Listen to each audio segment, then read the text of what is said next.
Cierra este primer bloque Francisco Javier Gutiérrez Núñez, doctor en Historia Moderna y especialista en el estudio de la Sevilla moderna y sus estructuras sociales. Su investigación ha profundizado especialmente en el entorno humano, económico y relacional en el que se desenvolvió Miguel Mañara, reconstruyendo las redes de mercaderes, agentes comerciales y grupos de poder vinculados al comercio con Indias en la Sevilla del siglo XVII.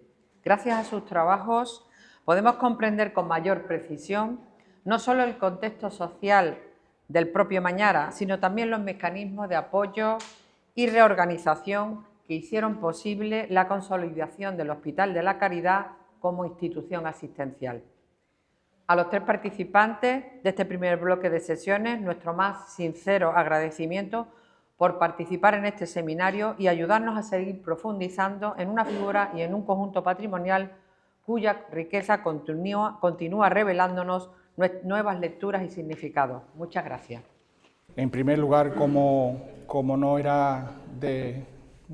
es evidente que hay que hacer, los agradecimientos evidentemente a don Fernando Quiles, a don Ignacio Cano, los directores del seminario, por la invitación que me han hecho, a doña Valme Muñoz como anfitriona y de este espléndido marco en el que estamos hoy, evidente también a toda la Hermandad de la Santa Caridad y con su hermano mayor a la cabeza, y especialmente agradecimiento por asistir evidentemente, pero también tengo que agradecerle especialmente a don Joaquín Ávila, que me aguanta algunas que otras mañanas, ¿no?, en el archivo, y me ha abierto de par en par también esta casa para las investigaciones que empezamos a hacer con el almirante Corbet y, bueno, evidentemente otro hermano mayor de la Caridad del que hablaremos ahora.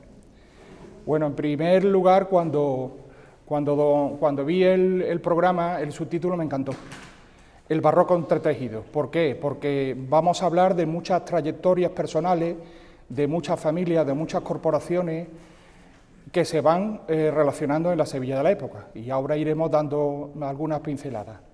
En principio, pues la idea es aproximadamente hacer la disertación en torno a 6 elementos, ¿no?, a 6 pequeños epígrafes, como es lo que ya en parte se ha hecho en las anteriores conferencias, tanto en la de don Olivier Pivetó como en la de don Ignacio del Rey, que ya me han servido perfectamente para incardinar el mensaje o el contenido de esta ponencia. Pues evidentemente la primera sería Escalera hacia el cielo, ¿no?, como ya han puesto de relieve, ¿no?, en la entrada de la Santa Caridad, ¿no?, Escala Coeli. Brevemente algunas pinceladas de cuáles eran los principales hermanos mayores antes de Miguel de Mañara, que son realmente muy desconocidos y son personajes que merecerían la pena abordar también su estudio.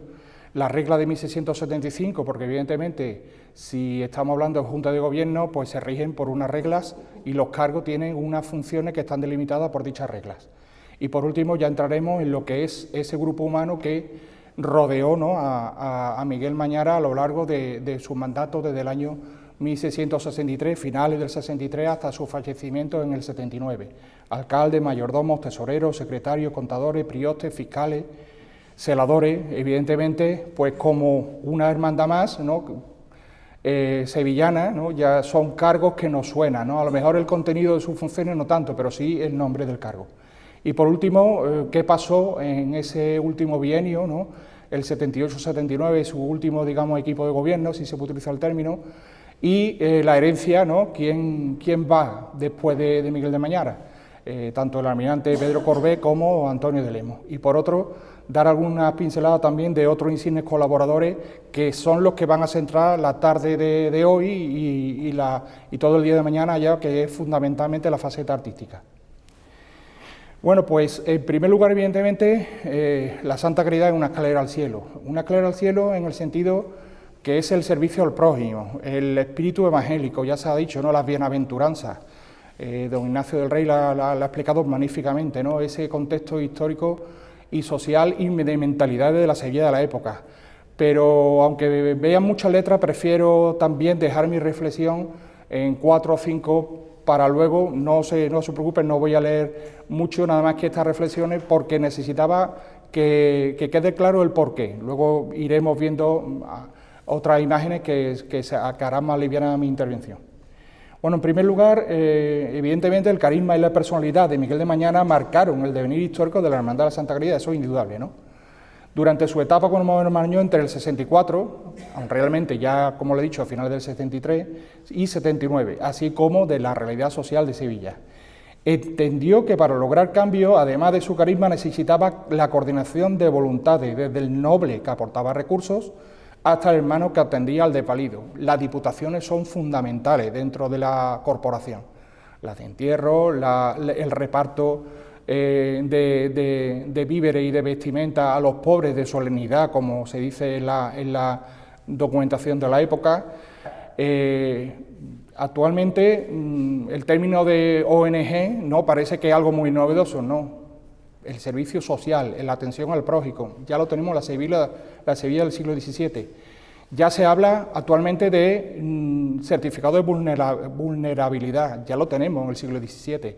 Es decir, parece que el lenguaje nuevo parece que vivimos una realidad distinta en el siglo XXI que en el siglo XVII. Pues seguimos en un país desarrollado. Sevilla en el siglo XVII era la Sevilla de la riqueza, de la opulencia, pero también de la pobreza y de la otra realidad, al otro lado de la moneda, ¿no? Esa que no te ha tocado la fortuna, sino que la desdicha y la miseria, pero que también es una realidad que existió, actualmente existe, pero que ya evidentemente existía en el XVII, por tanto no estamos inventando nada nuevo. Mañara y sus colaboradores lograron resurgir y transformar la corporación de la Resolana, porque es el término del Arenal, ¿no? La demarcación del Arenal, donde se inserta la corporación, el hospital y el hospicio y la enfermería, y no solo desde el punto de vista artístico, también va a construir una nueva iglesia, que se explicará mañana, esta tarde, sino también transformar la corporación desde el punto de vista organizativo, institucional y asistencial. Demostraron que todo ello fue un trabajo en equipo. ¿Por qué? Porque Mañara fue capaz de sacar partido de la valía de un equipo humano que le ayudó de forma incondicional a lo largo de todos esos años y que siguieron sus pasos en décadas posteriores. Una nómina que en buena parte ha sido eclipsada evidentemente por su figura, pero que puede reconstruirse a través de las actas capitulares y de otros documentos, como puede ser de protocolos notariales. Alcaldes, tesoreros, mayordomos, secretarios, fiscales, contadores, celadores le van a acompañar en esta incesante aventura durante sus 14 años que estuvo al frente de la Caridad. Por tanto, aportar una nueva nómina, quienes formaron parte de esa Junta, dando pinceladas de sus trayectorias, de su familia, de sus orígenes, un grupo en el cual encontramos personas procedentes de muchísimos ámbitos, desde la política, de la justicia, casos del Cabildo Municipal, de la Real Audiencia de Sevilla, gente muy valiosa del comercio y de la carrera de India, de la Casa de la Contratación e incluso de la gestión económica de la Catedral, como me viene a la cabeza ahora Gaspar de Medina, ¿no? Contador de la Catedral. Fueron años en los que debieron de atender muchos frentes, pero muchos, para atender la construcción de una iglesia, la renovación de una iglesia, la apertura de un hospicio, la construcción de la enfermería, la atención de la sala de enfermería del hospital. Afrontaron periodos álgidos de trabajo, según aumentaban los ingresos de la corporación, porque también había muchísimos legados y todos los legados se transformaban rápidamente en repartos de pan y de vestimenta, utilizando una red social, una red urbana que estaba perfectamente catalogada, que eran las colaciones, las iglesias, y también atendiendo a los religiosos y religiosas que también eran pobres de solemnidad. En muchos casos no todos los conventos tenían el nivel de riqueza mínimo para subsistir. Una labor titánica que no pudo afrontar Miguel Mañara en solitario, evidentemente, sin la sapiencia de trabajar con ese equipo humano que lo ayudó durante todos estos años. Y mi pregunta es, ¿se rodeó o lo rodearon? ¿A qué viene esta cuestión? Porque evidentemente se sabe que cuando entra la Caridad, su carisma va a implicar que muchísimas personas, hay un repunte evidentemente enorme de ingresos de nuevos hermanos en la Caridad. pero inicialmente tuvo que trabajar con parte de la herencia de otros hermanos que venían de las décadas de los años 50 y 60, como veremos. Entonces, los cargos son electivos. Él tiene que trabajar con la decisión de los hermanos en las elecciones las elecciones que se producen a finales de cada año. Por tanto, él, evidentemente, podría tener un poder de decisión, en cierta forma, de influir en la elección, pero no siempre. Evidentemente, tendría en su mano, ¿no?, elegir a la persona adecuada, pero en este caso siempre le sacó rentabilidad a quien, como se suele decir, sus hermanos le pusieron en los cargos que ya hemos citado anteriormente.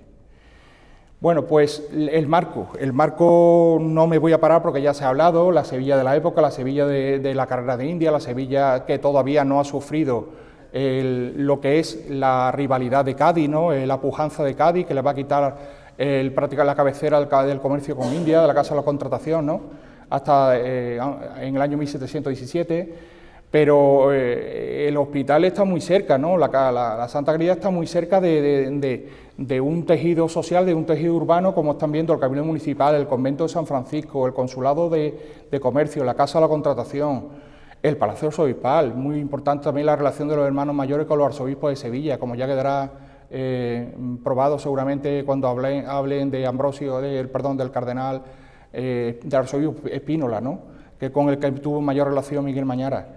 Y las capillas de las naciones, la portuguesa, San Antonio, en la Plaza San Francisco, en el convento de San Francisco, lo que es el actual edificio de correo, ¿no?, la capilla de la nación flamenca y alemana, la capilla de los vizcaínos también, y de los vizcaínos y de los guipuzcoanos en el convento de San Francisco. Es decir, era una Sevilla muy cosmopolita, volcada evidentemente al río, ¿no?, a la carrera de India, a esas flotas que iban a Nueva España y a tierra firme. Pero claro, frente a la Sevilla de la riqueza también está la Sevilla, ¿no?, de la pobreza, la otra cara de la moneda. Y entrar a la Santa Caridad hoy en día es un viaje en el tiempo. Los símbolos son muy importantes, los mensajes son muy importantes, como ya ha dejado claro don Ignacio del Rey. La casa de los pobres es escalera hacia el cielo, ¿no?, es la traducción de esa frase latina. Y ya, en cuanto uno entra allí y pone un pie en la Santa Caridad, algo te remueve el alma, te remueve dónde estoy, ¿no?, de dónde vengo, qué edificio ¿no? Y las puertas, te abren las puertas, porque no te las cierran. Yo he entrado, gracias también, como sabe, a don Rafael Ávila, que le doy, a don Joaquín Ávila, perdón, que le doy mucho por saco, y algunas mañanas no me tiene aguantado haciendo fotografías y esas largas mañanas. Y enfrente, por frente, la estatua de don Antonio Susillo, ¿no? Se ha puesto muchas veces, se ha remarcado muchas veces el servicio, ¿no?, de don Miguel Mañara, pero ya tenía quizá un precedente, y hay quizás que, a pesar de que es de las distancias, compararlo con San Juan de Dios, ¿no?, en Granada. San Juan de Dios lo es todo en Granada. Y qué poco se conoce, ¿no?, la figura, bueno, se conoce evidentemente, pero San Juan de Dios, con su red hospitalaria, salió de Granada capital. La Santa Caridad y Miguel de Mañara no han salido, bueno, sí han salido a través de sus hermandades filiales, pero han tenido otro impacto, ¿no?, uno en la Andalucía occidental y otro en la Andalucía oriental, evidentemente. Y bueno, San Juan de Dios sí tuvo hospital aquí en Sevilla, ¿no? El de La Paz, que está enfrente de la Cogida del Salvador, si no mi memoria no me falla. Tú vas entrando y ya vas viendo quién ha marcado la historia de esta corporación, ¿no? Los símbolos que ya se han explicado anteriormente, ¿no? Y evidentemente el culmen, desde el punto de vista material, pues es el gran retablo, ¿no?, que va a presidir la Capilla Mayor, la fachada, que eso ya se encargarán esta tarde y mañana. Pero cuando uno ya entra en la zona alta, la historia está presente. Dos grandes cuadros que te dicen quiénes son los hermanos mayores desde Miguel Mañara en los años posteriores, pero también quiénes han sido los hermanos ejemplares. Él puso posiblemente el disparo de salida, pero hay que reconocer que también es una obra que se ha mantenido en el tiempo gracias también a generaciones que han ido pasando, y hoy, gracias a Dios, pues sigue vigente, ¿no? ¿Y en qué se va a especializar en el sentido de ¿qué va a atender, ¿no? ¿Qué labor social va a realizar la Santa Caridad? Pues fundamentalmente esto sería lo que les decía, ahora que está tan de moda el concepto de vulnerabilidad. ¿Quién eran los vulnerables en la sociedad del antiguo régimen? La sociedad estamental de la Sevilla del siglo XVII. Pues los niños y las niñas. Hemos visto los cuadros de Murillo, ¿no? Con esos niños harapientos, despiojándose. La joven doncella.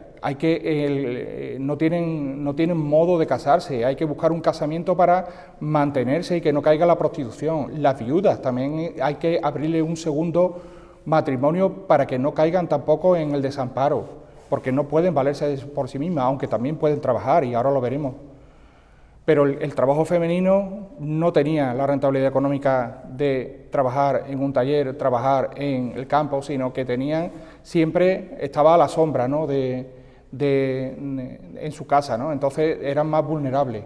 Los pobres, evidentemente, los enfermos, ya hemos visto del tema de la bienaventuranza, dar de comer al pobre, al hambriento, dar de beber al sediento, atender al preso, los fallecidos de las cárceles, ¿no? Los ajusticiados. Entonces la Sevilla de la época casi siempre se fue, ahí tenemos grandes instituciones que fueron atendiendo todo este tipo de vulnerabilidad, la Casa Cuna, la Capilla de las Doncellas, la Catedral, las obras pías, ¿no? que se repartieron por todas las parroquias y a través de los testamentos y los legados. El Hospital de las Cinco Llagas como el gran hospital, ¿no? de la red hospitalaria de Sevilla, numerosos patronatos, obras pías y los venerables sacerdotes como el ejemplo de atención a los ancianos, ¿no? Y los ajusticiados, pues la Santa Caridad va a ir un paso más allá, es decir, inicialmente, como ya se ha dicho, atendía a ahogados y ajusticiados, pero va a dar un paso, el hospicio. La noche, esa noche con temperaturas muy bajas, el sin techo, el pobre de solemnidad, hay que darle un hospicio para que pase la noche, y si cae enfermo también, hay que atenderlo en sus últimos momentos también de vida, ¿no? Entonces, una escalera al cielo, que espero que también el mariscal Soul, válgame un poco la broma, transite del purgatorio, ¿no? Y algún día también pues escale, ¿no? Porque de buen cristiano, ¿no? De buen cristiano también es que pase a un estado glorioso. Bueno, pues ahí lo tenemos, la fiesta religiosa, brevemente, ¿no? El día de San Jorge, ¿no? La exaltación de la cruz, la procesión de los huesos, no, me imagino que estos días se van a hablar de todo ello. Como proyecto, la iglesia, ¿no? Se fue construyendo poco a poco entre el 45, ya el problema de la riada, de la cimentación de la iglesia, de la ermita, había que renovar lo que era, ¿me entiende?, el lugar mayor de culto de la hermandad. Luego se construye la sala, la enfermería la sala del Cristo, la de la Virgen, los patios, es decir, es una labor que no pudo afrontar Miguel Mañara solo, eran muchas contrataciones, muchas negociaciones, muchos frentes abiertos. La iglesia, ¿no?, que es la primera que se termina, y progresivamente pues se van incorporando a la sala de la Virgen, la sala del Cristo, y la sala de la Virgen tuve la suerte, que se lo he contado a don Olivier Pibetó, tuve la suerte de hacer un pequeño trabajo sobre Gómez de Castro, que es el cargador de cuya fortuna permitió a Miguel Mañara y sobre todo ya a Carlos Troche y a Mateo Vitoria, que eran sus colaboradores más íntimos en estos últimos momentos, en el año 79, de transferir esa fortuna a la casa y contratar a Valdés Leal para que hiciera la Virgen del Rosario y la construcción y el equipamiento de esa sala, ¿no?, de la sala de la Virgen, la sala del Cristo, posteriormente, y los patios. Por tanto, es un momento de transformación, ¿no?, de transformación y con muchos frentes abiertos. ¿Quiénes son brevemente los hermanos mayores que estuvieron al frente de la caridad antes de Miguel de Mañara? Pues Gregorio Muñoz Medrano, ¿no?, muy conocido también por ser tenedor de bastimento de India, relacionado posiblemente con Cristóbal de Barro y con Cervantes. Prudencio de Rentería, ¿no?, que también fue dueño de Henao, como veis, el río, ¿no?, el río está cerca, el comercio, la carrera de India. Esteban de Rivarola, otro cargador a India de origen genovés, que tuvo capilla en San Alberto. Ahí tenemos cómo Esteban de Rivarola intentó alianzas matrimoniales con familias francesas, ¿no? Con los Antinaque, con los Lavermé. Por desgracia, su hijo no tuvo descendencia. Entonces, el patronato, el mayorazgo de los Rivarola terminaron en la prima hermana del almirante Corbé, en Teresa Peregrina Airolo Corbé. El marqués de San Miguel, ¿no? Muy conocido también en la época y que tiene un curioso título nobiliario, ¿no? Del dragón de San Miguel de Híjar. Me costó la misma vida averiguar, ¿no? Que claro, San Miguel, muy corto, pero luego en la documentación, hasta que no te das cuenta que realmente se está refiriendo a este título tan largo, ¿no? También noble, evidentemente. Pedro Camino, oriundo de Cantabria, su padre, también vinculado a la Casa de la Contratación, y Diego de Mirafuente, que también estuvo, al menos se registra una vez en una de las juntas del comercio del Consulado de India. El registro de hermanos, ¿no? Que es fundamental, un libro fundamental, ¿no? Hay como una renovación a partir ya de los años 50 y se recoge, ¿no? Toda la documentación anterior. Es un libro precioso y del que iremos poniendo imágenes a lo largo de esta presentación. Pues el gobierno de la Santa Caridad, evidentemente, hay varias reglas, la de 1568, la de 1661, pero la del 75 nos permite conocer, está en alguna biblioteca digital, se puede consultar, y nos permite conocer los cargos y brevemente las funciones de ellos. No voy a entrar en este caso, ¿no? El famoso cuadro de Valdeleal, que es el gobierno. Es decir, como ha dicho don Ignacio, las reglas son fundamentales seguirlas. El orden, la disciplina, todo está regulado. 1568, primera regla, el año 11 parece que fue un punto de inflexión y de crisis en la hermandad, y una reorganización, ¿no? Posteriormente con la del 61 y del 75. De todo el padre Granero explicó muy bien, ¿no? Los ciclos de ida y bajada de la hermandad, los altos y bajos.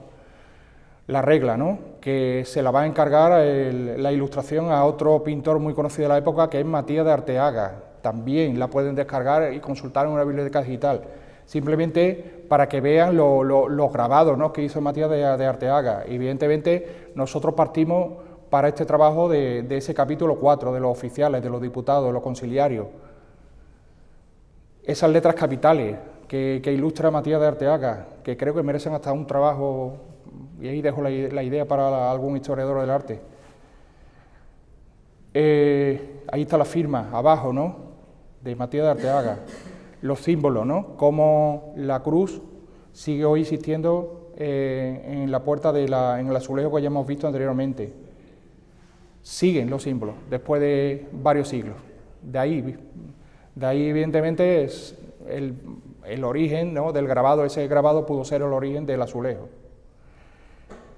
Las causas de la renovación de la regla también se explican. Hay una pequeña breve historia del porqué, ¿no?, de esos altibajos de la hermandad.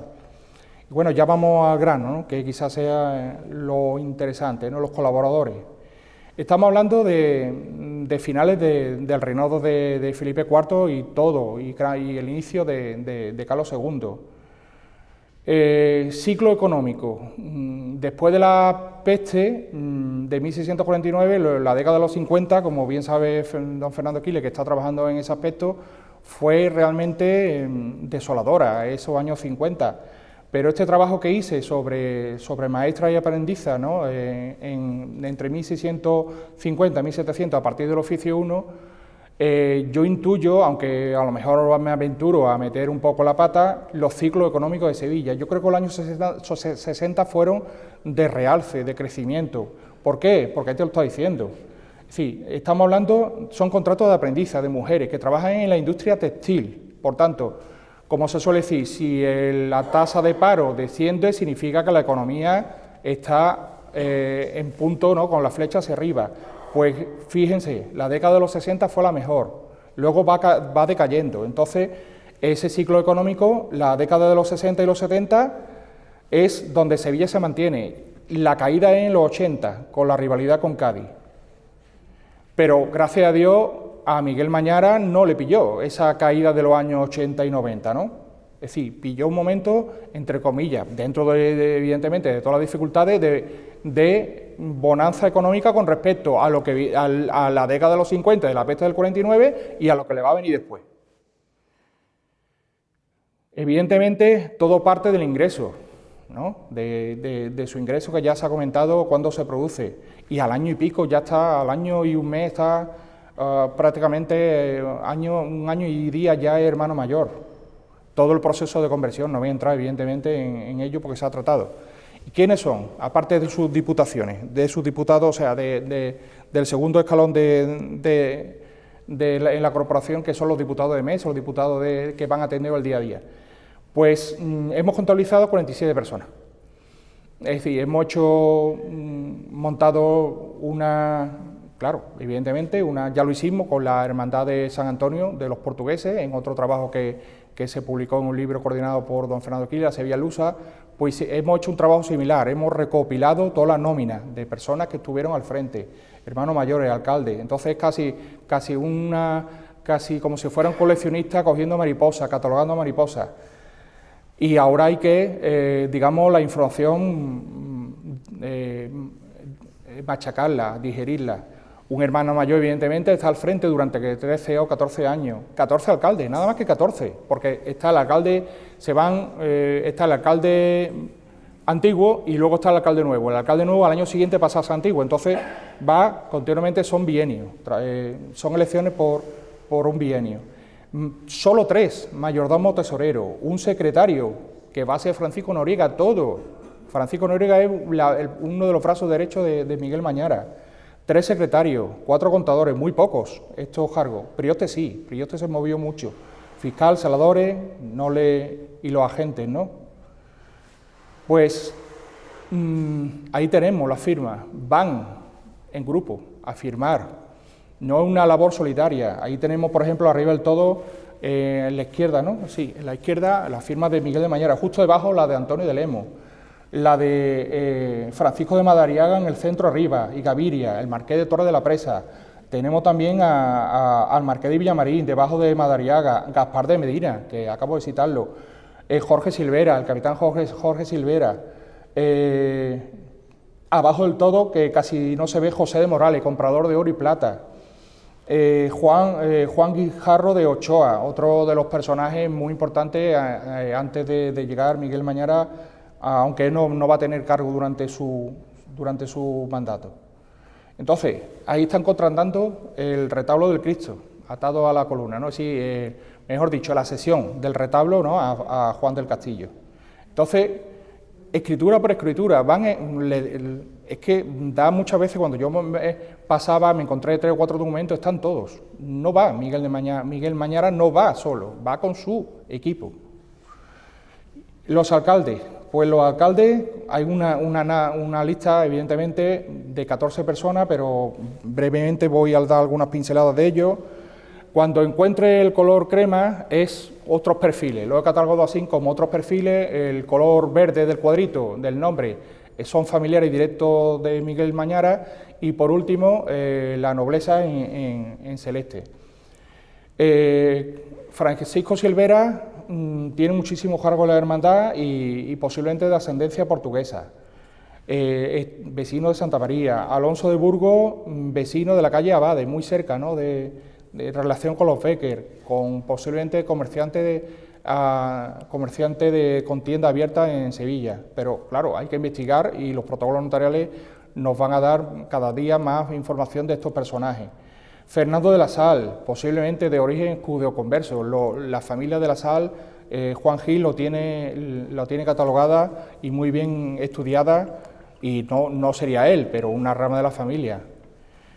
El capitán Jorge Silvera, dentro del libro este de Recibimiento de Hermanos, siempre hay 2 caligrafías, no sé si la están viendo. La caligrafía más antigua, que se ve perfectamente, de que es el registro del hermano cuando llega, ¿no?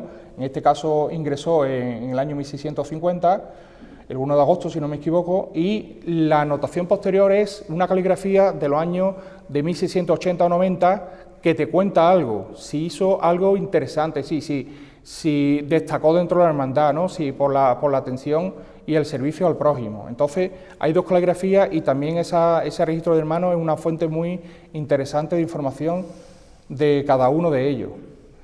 Ahí lo tenemos, el capitán Jorge Silvera fue recibido por hermanos en el año 1650, murió en el año 1682 en Badajoz, y estas son las anotaciones interesantes, la relación muchas veces que tiene con Mañara. Fue hermano celosísimo del bien de esta hermandad, de Santa Hermandad, y tuvo grande amor a los pobres, por lo cual se le tuvo también muy particular nuestro padre, es decir, Mañara apreciaba a su equipo de colaboradores.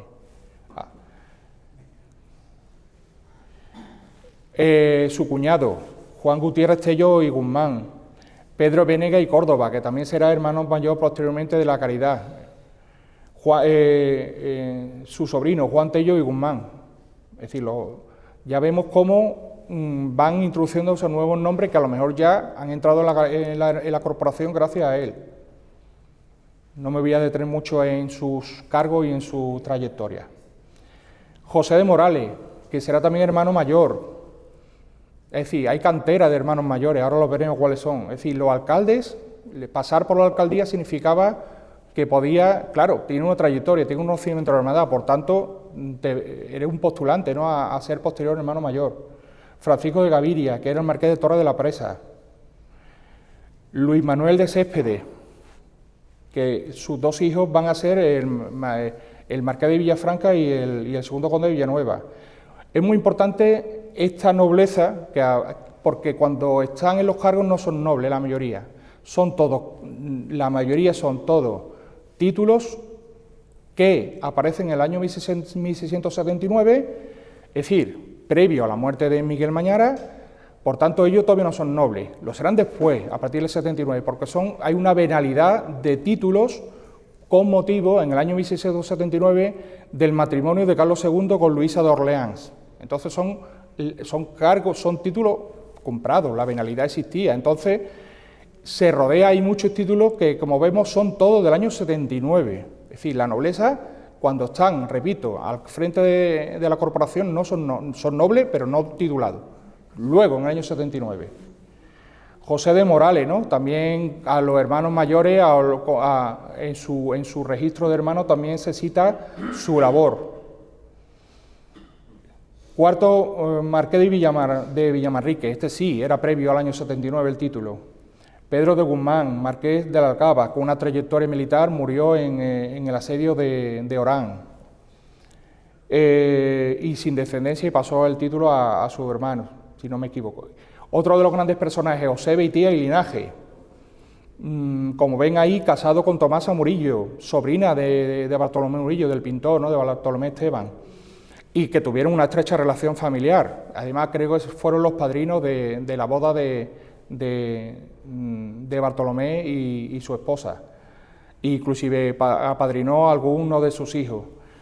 En la trayectoria impresionante dentro de la Casa de la Contratación, ¿no?, contador del Almojarifago, tesorero de la Casa de la Contratación, pero sobre todo muy conocido como tesorero y juez oficial de la Casa de la Contratación. ¿Y por qué?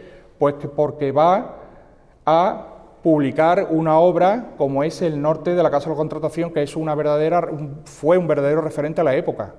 Sí, ¿qué nivel de preparación tendría este hombre, ¿no?, que describe las normas de funcionamiento de la Casa de la Contratación, la carrera de India, los barcos, el monopolio comercial, el tráfico, es decir, un verdadero vademecum, ¿no?, de normativa.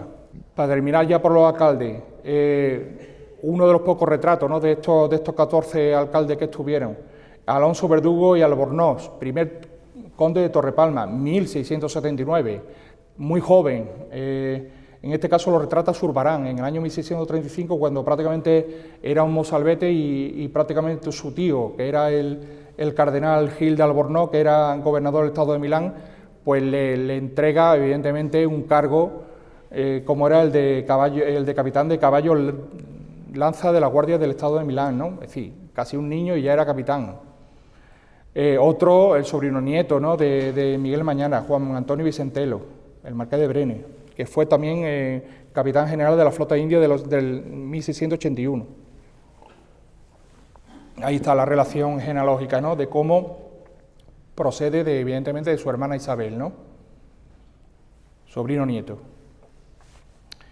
Y esto es el porcentaje que sale. Si nosotros organizamos en estos tres perfiles, pues familiar un 21%, su cuñado, su sobrino, su sobrino-nieto, la nobleza, muchas de ellas que parte del año 1639, y otros perfiles que hemos visto que fundamentalmente a lo mejor vinculados al comercio o a otras instituciones de Sevilla. Los mayordomos y los tesoreros exactamente igual, no voy a entrar en la función del tesorero.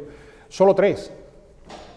Un flamenco, muy interesante este personaje, Antonio Enríquez Toll o Hanse Toll, pues claro, el apellido pues se españolizó.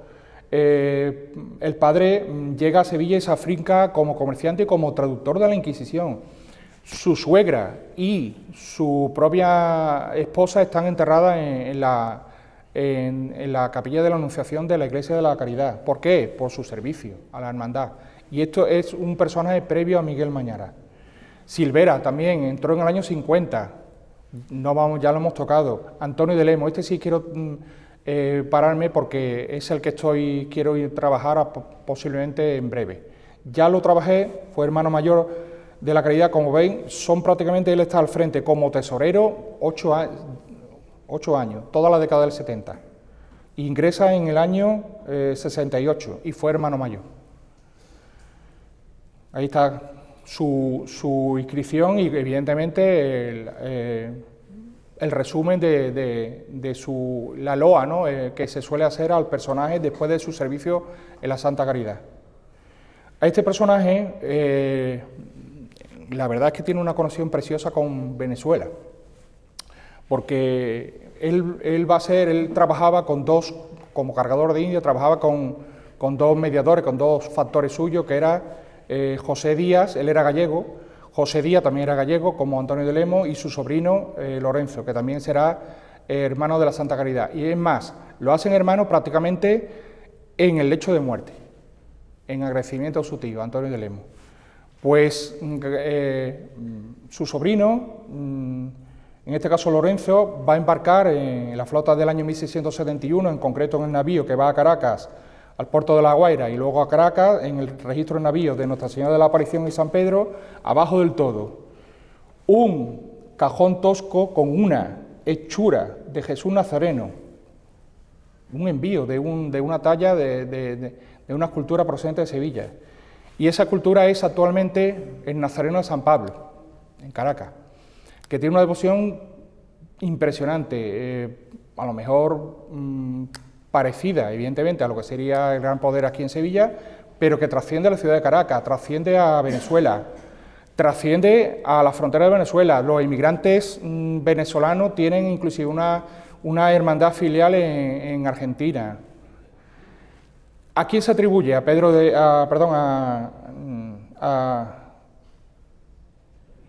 Rivas, exactamente, a Rivas.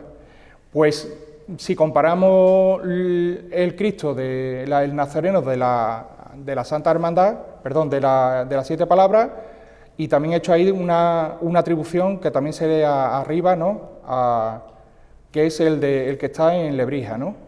Problema, que este escultor ya había fallecido.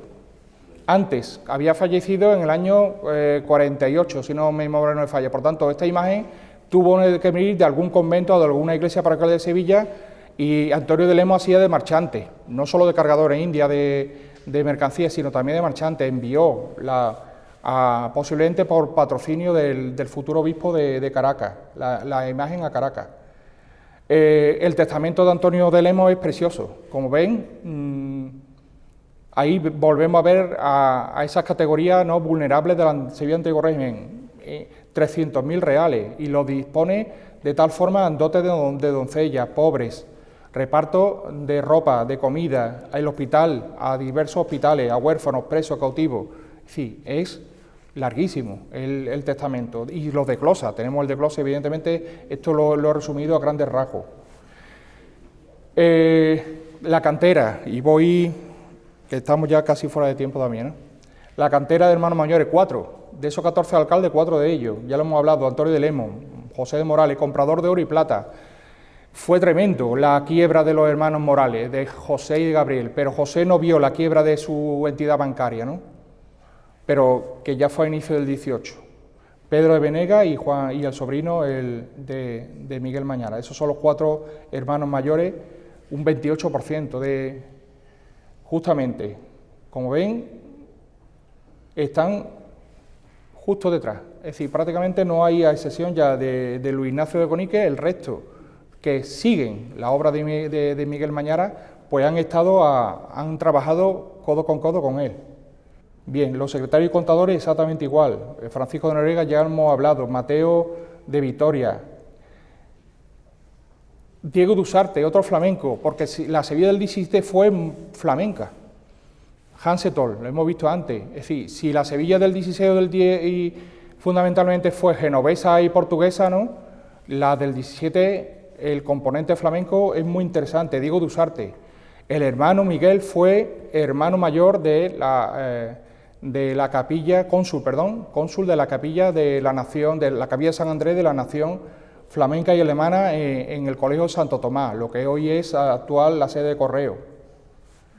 Mateo de Vitoria que suplía dinero, es decir, se sabía que había que recibir dinero de un legado vía testamentaria, pero él lo ponía hasta que se recaudaba, ¿no?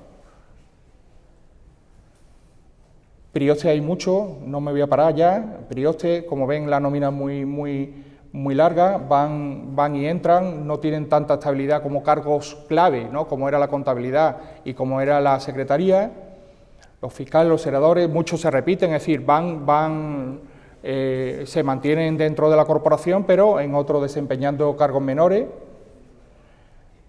Los agentes, también muy importante, hay que pelearse con la Real Audiencia de Sevilla para conseguir todo ese legado, la vía testamentaria, testamento que la familia no está de acuerdo con ese legado, pues el entramado burocrático y judicial de a quién podían recurrir, pues evidentemente gente que estaba dentro de la justicia, del mundo de la justicia. Sobre todo Leonardo de la Cueva Cepero, destaca muchísimo, fue un gran jurista en estos momentos vinculado a la Inquisición cordobés, y su hijo también fue hermano de la corporación. Pues fijaros qué plantilla, ¿no? Qué corporación hoy en día, ¿no? Qué multinacional hoy en día no querría tener este equipo humano, ¿no? Al frente de su corporación. Juan Vicentelo Toledo, bueno, aparte evidentemente del hermano mayor, el tesorero Antonio de Lemos, que fue prior del consulado, es decir, el mayor cargo dentro del comercio sevillano, Francisco Noriega, Diego Gusarte, nacido en Lille, aunque flamenco, Francisco de Madariaga, Carlos Troche y Leonardo de la Cueva. Esto fue el último equipo que va a heredar ¿quién? Pues lo va a heredar evidentemente Pedro Corbé, que va a ser el almirante Pedro Corbé, que va a ser el hermano mayor que coja la rienda, ¿no?, de la caridad al frente y en los meses entre mayo y diciembre del año 79, y al que recientemente, el año pasado, presenté la tesis sobre la familia. Pero él también está vinculado al Hospital de los Venerables. Este retrato está en el Hospital de los Venerables, es de Lucas Valdés, otro hermano de la corporación de la caridad, atendiendo a los sacerdotes ancianos. Evidentemente de las fuentes documentales ya se ha hablado, ¿no? Durante el periodo de Corbé pues se produce la impresión de Miguel, de la obra de Juan de Cárdenas, ¿no?, del padre Cárdenas, que es la primera biografía, pero la primera biografía que está basada en ¿qué? Evidentemente los testigos del proceso de beatificación. Ahí, aunque no lo vean, he puesto enmarcado quiénes son los que testifican, pues las 47 personas, las 50 personas que han estado trabajando con Miguel Mañara. Antonio de Lemos, ahí tenemos a Alfonso Verdugo de Albornoz, ¿no?, el conde de Torrepalma, es decir, Mateo de Vitoria, quienes han convivido con él. Quienes han convivido con él están ahí, casi aportando su granito de arena y contando cómo era su personalidad y cómo era su gestión. Y voy terminando, ahora sí que termino. Este ya es el último bloque. No quería dejar a pequeñas pinceladas que quizás sea ya para la tarde, ¿no? Pues los dos hermanos de la corporación fue pues Murillo y Valdés Leal, pero yo creo que Valdés Leal se asocia más a la caridad que antes que Murillo, ¿no? La gente no tiene la conciencia de siempre se vienen los dos grandes cuadros de Valdés Leal, el registro de entrada, ¿no? de Bartolomé Murillo en el año 1665, 3 años después del ingreso de Miguel. Célebre pintor, se pone en el margen, pero con otra caligrafía. No me paro, ¿no? ¿Qué tiene Murillo? Pues es lo que se va a abordar estos días, ¿no? Pues su grandes cuadros, ¿no? De formato Santa Isabel de Hungría, también es uno de los cuadros que gracias a Dios han permanecido, ¿no? La entrada de Valdés Leal después de la de Murillo, en el año 67. Su hijo, Lucas Valdés, en el año 1681. Y un pequeño librito, que ojalá se reedite, ahí dejo la idea, que es un texto muy simpático, que es gestoso, José Gestoso, es como un diálogo entre Miguel Mañara y Valdés Leal cuando le encarga los dos grandes cuadros, ¿no? De Ignitu Oculi y Gloria Finis Mundi, ¿no? Es muy breve, pero es evidentemente ficticio, pero parece que es real, ¿no? Cómo le transmite su mensaje: quiero esto, ¿me puedes pintar esto? Y evidentemente, ¿dónde bajó Valdés Leal? Pues al putridero, ¿no? Es decir, se empapó de lo que le pedía Miguel Mañara. Muy conocido este cuadro, ¿no? De cómo bajó al realismo, al barroco, ¿no? Al naturalismo. Las dos grandes obras, ¿no? Que salieron de esa inspiración, ¿no? Que es lo que le digo, a lo mejor estoy equivocado, pero creo que Valdés Leal, los dos grandes cuadros de Valdés Leal tapa quizás esos cuadros amables de Murillo. La Iglesia de la Caridad se conoce más por estos dos cuadros. Te vienen a la mente rápidamente estos dos cuadros antes que todos los cuadros de la bienaventuranza de Murillo. El otro gran escultor que va a ser el artífice del retablo mayor, Bernardo Simón de Pineda, que también estuvo presente en el año 68-70 haciendo el retablo mayor de la Misericordia. Y muchos hermanos de la Santa Caridad son hermanos de la Misericordia. Es más, ahí está, sacado de un estudio de José Roda Peña. ¿Quiénes son los que encargan el retablo de la Misericordia? Pues una diputación formada por Luis Manuel de Céspedes, citado anteriormente, Juan de Santo Domingo y el Marqués de Villamanrique. Están en las dos corporaciones, inclusive la de los vizcaínos. Como Beitía y Linaje era miembro de la de los vizcaínos, por tanto, entretejido, ¿no? Una realidad entretejida. ¿Quién fue el otro gran retablista del momento? Francisco Dionisio de Rivas, es el que hace el sagrario. Pero, y estuvo, es decir, cuando se iba a hacer el retablo de la Santa Caridad, solo había dos, o Dionisio de Rivas o Simón de Pineda, y se le encargó a Simón de Pineda. Pero ¿qué tienen los tres? El de la Misericordia, el del Sagrario y de la Caridad, que tienen en común Valdés Leal y Pedro Roldán. El entierro de Cristo, que ya se ha explicado aquí perfectamente, ¿no? Es que no puede ser otra iconografía la que presida ese altar. Y había que agrupar, arropar el altar mayor. El coste de los retablos tenía evidentemente eran onerosos, por tanto se van entregando, hay 3 retablos que las actas capitulares se van a entregar, ¿no? Que son en las zonas laterales a Gregorio Pérez, uno de ellos en concreto, el dedicado a Nuestra Señora de la Caridad, Gregorio Pérez, que era tratante de cuero, tenía el almacén en varias naves de la Tarasana pegado a la Santa Caridad. También ha localizado su testamento. Y también el retablo de San José, el retablo de la Virgen de la Caridad, a Gregorio Pérez y a su mujer. El actual de San José, que antiguamente era un lienzo de Cristo atado a la columna, cedido por el almirante Nicolás Fernández de Córdoba, pues hoy en día San José, pues también, es decir, son sesiones a Gregorio Pérez y a Francisco del Castillo que ellos tienen que costear y contratar bajo la directriz de Miguel Mañara y y sus asesores de cómo tiene que ser el retablo. Son muy parecidos los tres. Y el último, el que se le va a encargar, la pintura que está de Murillo en lo alto, culminando ese retablo de San José. El testamento de Castillo y su sobrino, Sebastián Sarco, que va a ser el heredero, pero no pueden poner insignias, no pueden poner escudos familiares, porque los símbolos de la caridad están por encima de la vanagloria de la familia. Se hace cargo de costear el retablo y pueden enterrarse delante del retablo. Este otro, ¿no?, que es actualmente el del Cristo el del Santo Cristo, a José de Chazarreta. Por tanto, tenemos tres personas, alguna de ellas también vinculada como Chazarreta a la carrera de India. Y por último, volvemos con los franceses. Qué cuadro más impresionante, ¿no? Y con esto concluyo.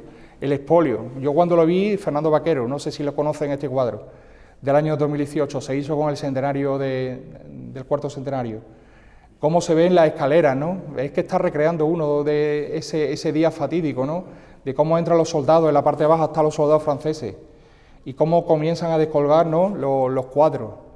Entonces, hoy en día, gracias a Dios, pues por el periodo de restauración, ¿no?, que está sufriendo la Iglesia, esperemos que en breve, ¿no?, dé sus frutos y bueno, esperemos que en breve podamos volver a visitarla y podamos volver a ver esta maravilla, ¿no?, desde el punto de vista artístico. Pero ojo, no es solo el arte, es la función social que hace la hermandad.